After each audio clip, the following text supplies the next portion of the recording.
Sudi kabar. Ya? Maka hesi. Marta. Maya. Marta gabadheed. Maya. Islaamahan social media sibiraantaada wad maxaa leeda? Islaama aniga xaaskay waa heshiin baasha la qaboojiyo. Dagaal yaa laga dhigay soon waa Ilaahay ka cabsi. Ani ma nii dirsada dhib horta marka hore. Adi ma u soo dirsatay in ani soo foodayaan. Dhaxdeena maxaa soo galiyay?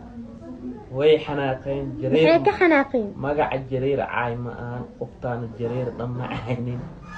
Daba xumaato u fisireen horta jareer marka aadi ma ani ku caay.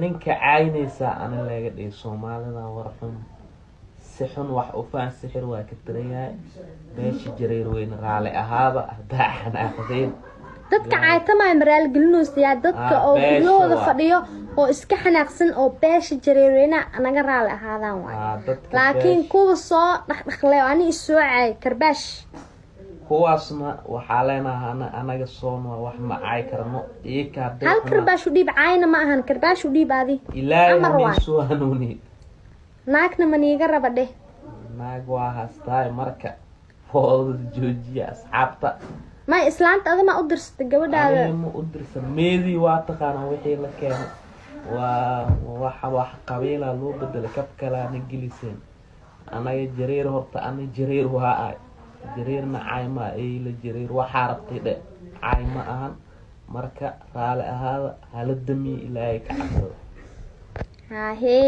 marka waxa idin leeyahay dadka oo jabka ku farxi rabo masan kala tageena ku farxi rabo waxa idin dhamaanto furiin dhicin oo buuq yaris la dhacasaan dhaq nikaaxa aawi bilaa min shayda marjin hadii la ta jareer weyn gabdhaha laga siiyo